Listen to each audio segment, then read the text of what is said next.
A foto do suposto Adolf Hitler, já idoso e no Brasil, correu o mundo. Sites americanos, israelenses e jornais ingleses deram a notícia.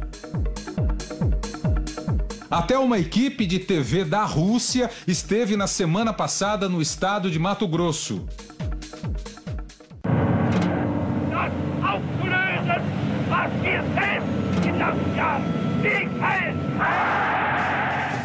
O homem que conduziu a humanidade para um dos capítulos mais cruéis e dolorosos da história. Teria ele atentado contra a própria vida, quando se viu cercado por tropas russas, como diz a versão oficial dos fatos? Talvez não. O chefe do regime nazista Adolf Hitler teria mesmo se matado aos 56 anos, numa fortaleza em Berlim? Ou morreu com idade avançada, como tantos outros alemães que vieram para a América do Sul depois da Segunda Grande Guerra? Uma dose de veneno combinada com um disparo letal deu mesmo cabo do todo-poderoso ditador alemão há 69 anos? Ou há indícios de que Hitler tenha vivido e morrido aqui no Brasil?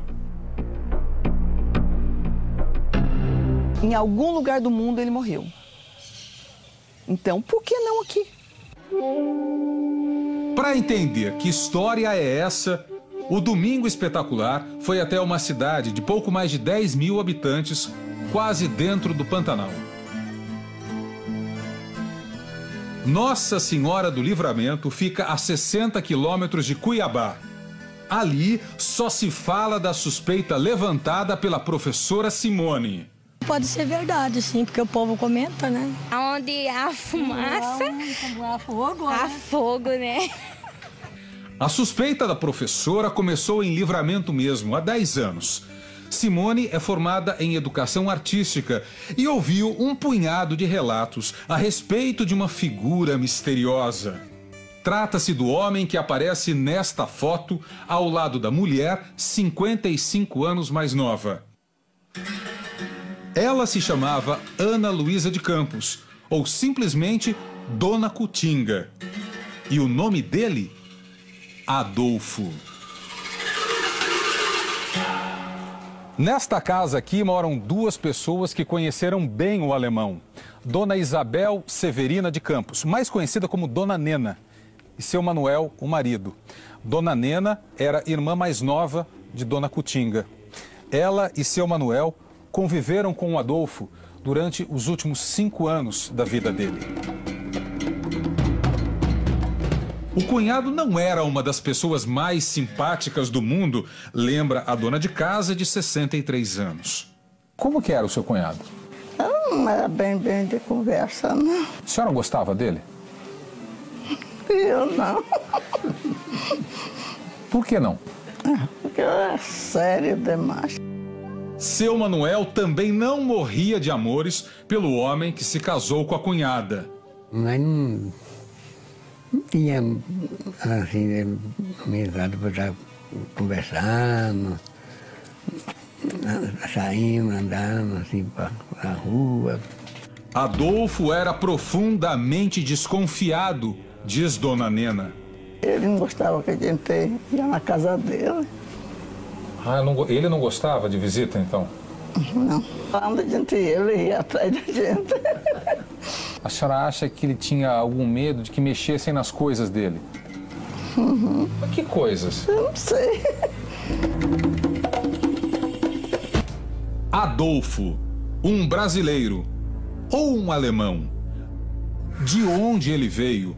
Por que falava pouco e não gostava que os outros mexessem nas coisas dele? Qual era o verdadeiro nome dele?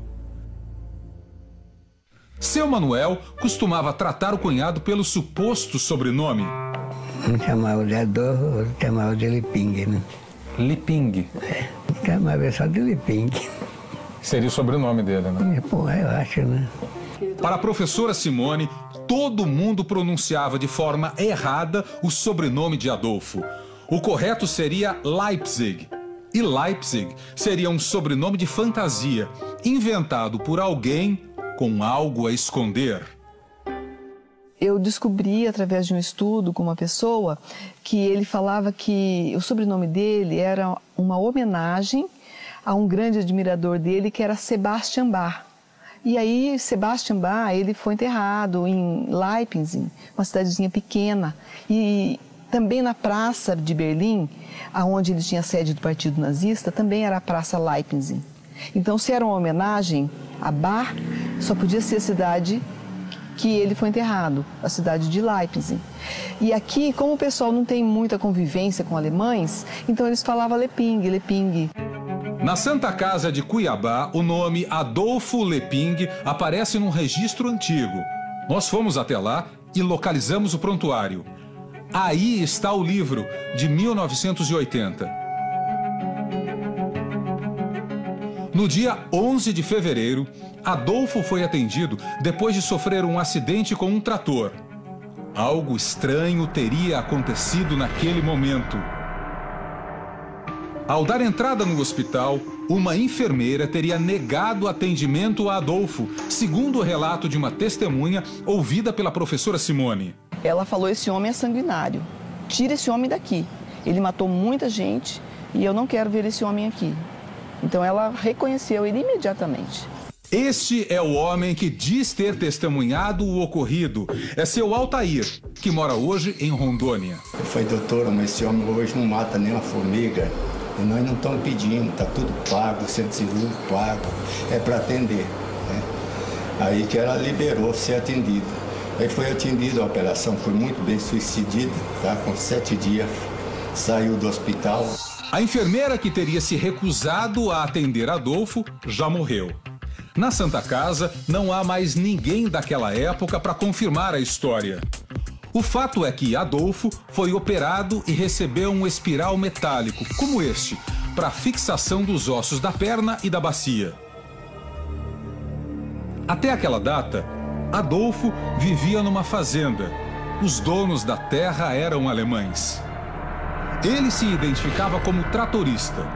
Recém-operado, ele se mudou para a cidade e encontrou alguém que tomasse conta dele. É nesse momento que Adolfo conhece Dona Cutinga, com quem passaria a viver na condição de marido.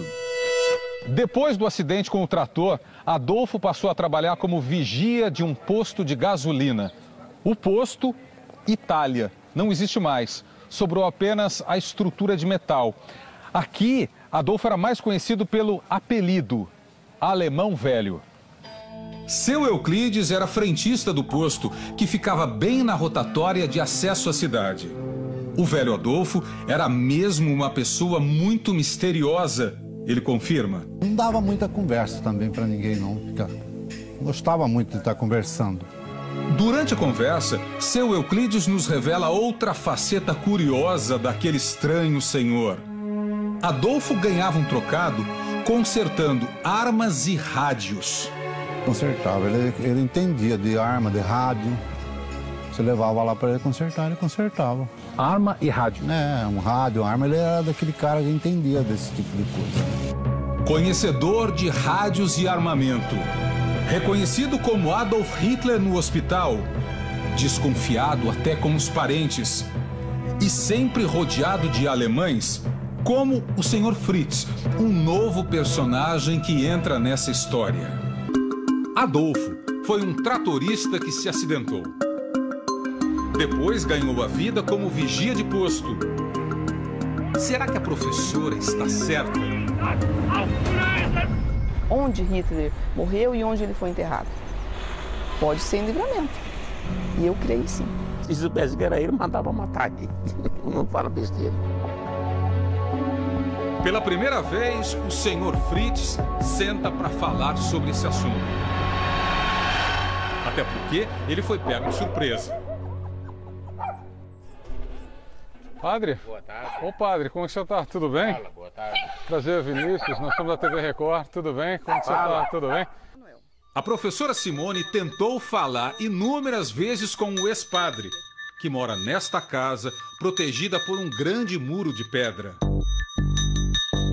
Quando o senhor Fritz e Adolfo falavam, ninguém entendia. Tudo que o alemão velho precisava era o padre que resolvia. E eles só falavam em alemão entre eles. Então o padre era muito íntimo e eu achei interessante que ele veio justamente depois do acidente, sabe? Para dar uma cobertura para o alemão velho. Ele inventou uma história que se promovia a custo desse coitado.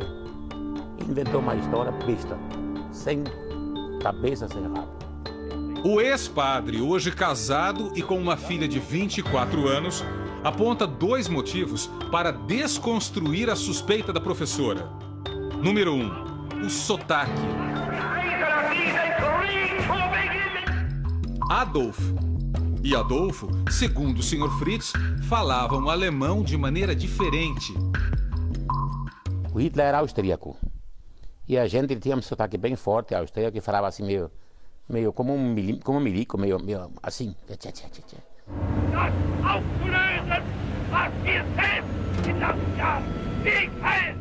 Que o Adolfo não falava. O Adolfo falava alemão até razoavelmente bem, mas não era nada de sotaque austríaco, era um sotaque do médio norte da Alemanha. Número 2, a data de nascimento.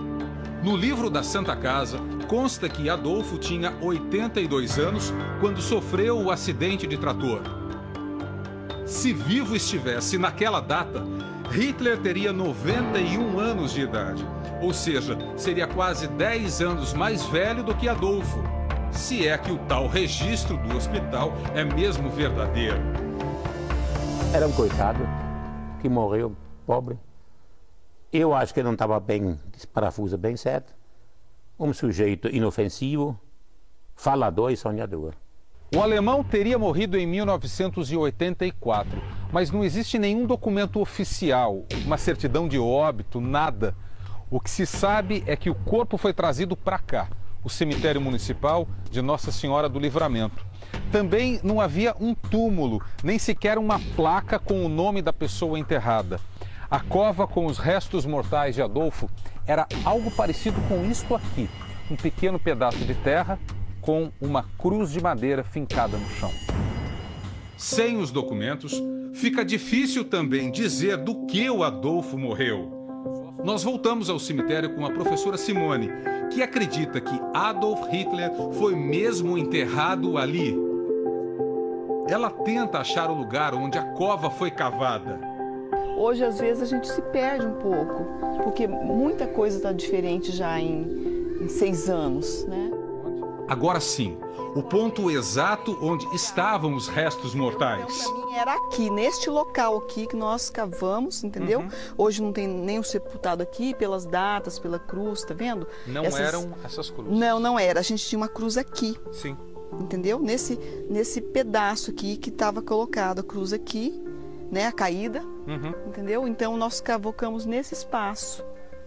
Passando-se por sobrinha de Adolfo, a professora, com a ajuda de um coveiro, desenterrou o que restou do corpo.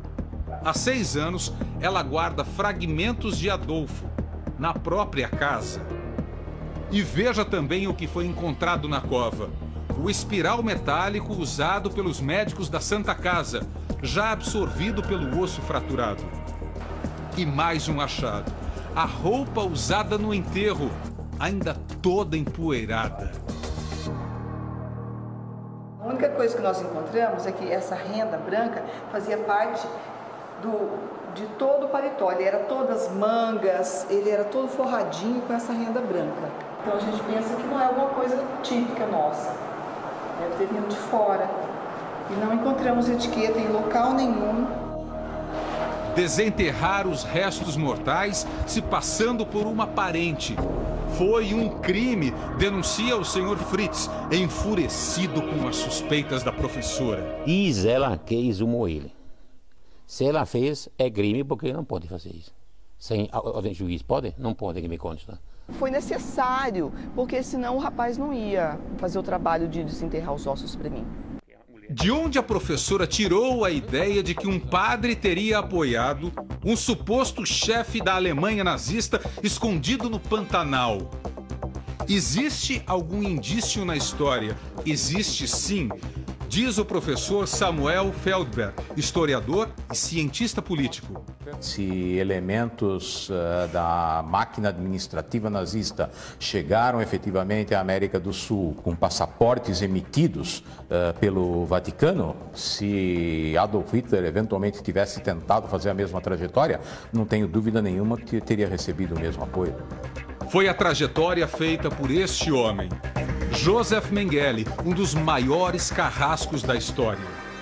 O chamado açougueiro de Auschwitz, o médico que separava aqueles capazes de trabalhar daqueles que iriam imediatamente ser enviados às câmaras de gás para serem assassinados, especialmente velhos, mulheres e crianças, teve uma vida relativamente tranquila no Brasil durante décadas e talvez o seu paradeiro não tivesse sido conhecido e determinado se ele não tivesse morrido afogado numa praia de São Paulo. Joseph Mengele morreu exatamente neste lugar aqui, a praia da Enseada, no município de Bertioga, na Baixada Santista. Ele teria tido um mal súbito seguido de afogamento, mas o carrasco nazista vivia com uma identidade falsa e foi enterrado mais tarde na Grande São Paulo com outro nome, Wolfgang Gerhard. 35 anos depois da morte, nós encontramos o registro do óbito e o PM reformado que atendeu aquela ocorrência. Seu Dias, então cabo da Polícia Militar, não tinha noção de que aquele homem, morto na areia, era um dos carrascos mais procurados do mundo. Um cientista que se tornou famoso por fazer experiências cruéis com seres humanos vivos. Naquela oportunidade não foi possível saber de qual corpo que se tratava. Só posteriormente é que veio à tona que se tratava do médico nazista. Foi resgatado pelo seu acompanhante, Sim. que ficou sabendo que depois se tratava de um cabo do exército alemão. Sim. Foi resgatado, puxado da água para cá e foi colocado mais ou menos nessas imediações aqui. Que sentimento ficou para o senhor quando essa história veio à tona? Eu não fiquei com ódio, não fiquei assim com ira a respeito desse fato. Foi apenas um atendimento de ocorrência e só, logicamente, lamentei tantas mortes. Terem perdido a vida por uma só pessoa. Investigações feitas no Brasil e também fora do país levantaram a suspeita. Aquele homem morto no litoral paulista seria o carrasco a serviço de Hitler. 6 anos depois do enterro, os restos mortais foram exumados. No crânio havia um pequeno buraco que lembrava a perfuração de uma arma de fogo. Isso chamou a atenção da equipe do Dr. Badan Palhares, da Unicamp, a Universidade de Campinas. Como não havia na época o exame do DNA, o médico legista optou por um recurso trabalhoso, a reconstituição facial do cadáver.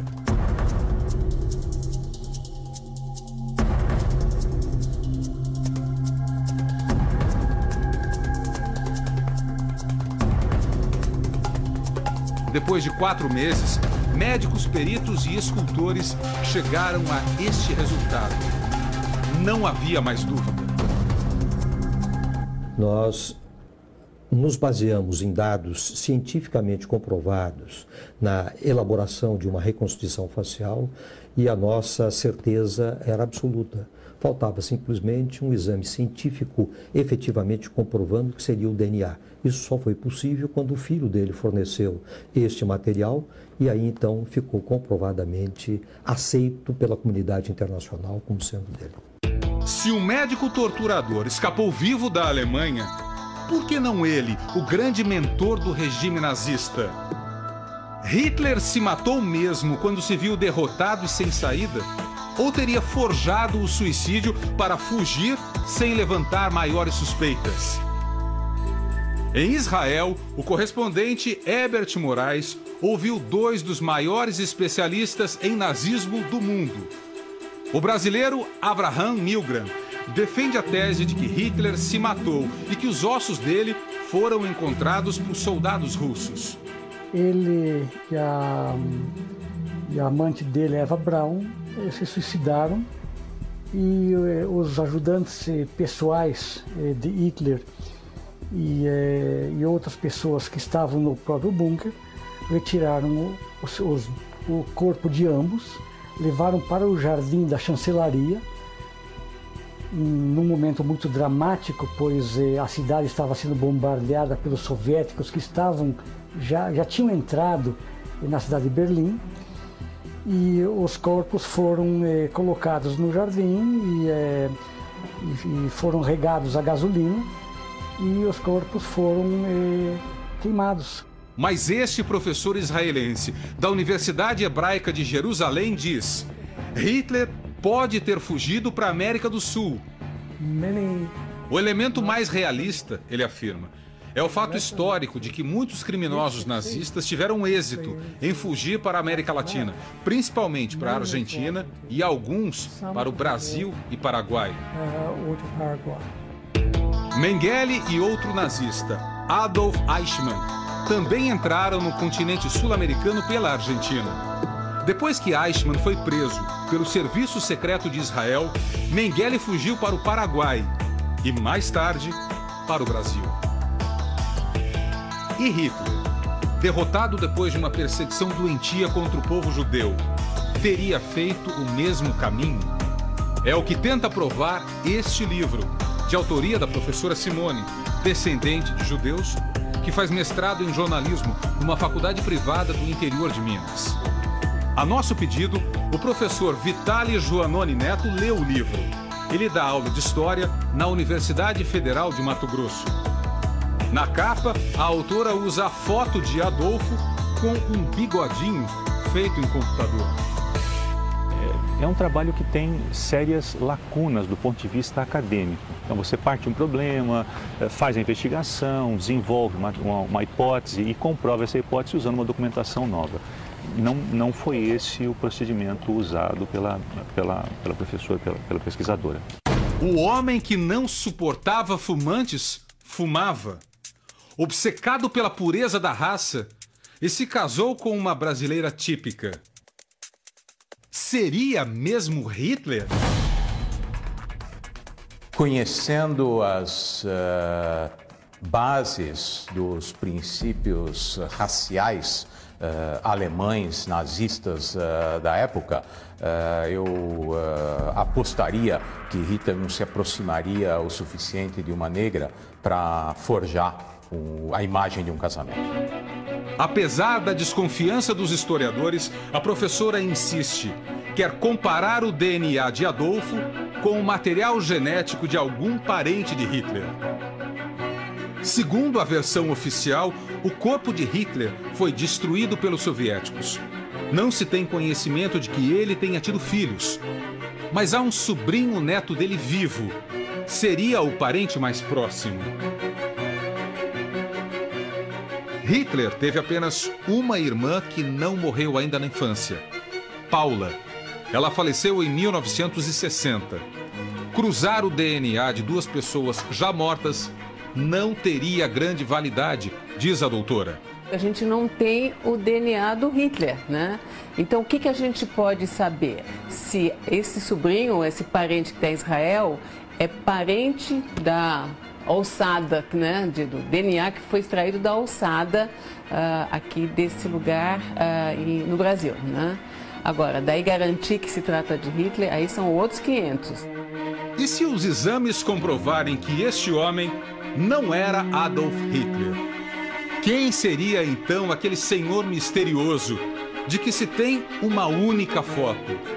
Como foi a vida dele antes de ser tratorista no Pantanal? Ele tinha algo a esconder? Afirmar que Adolf Hitler é absolutamente temerário. Seria uma maravilhosa, uma deliciosa história de ficção. Talvez tenham produzido um ótimo livro de ficção, quem sabe, mas de história provavelmente tem muito pouco.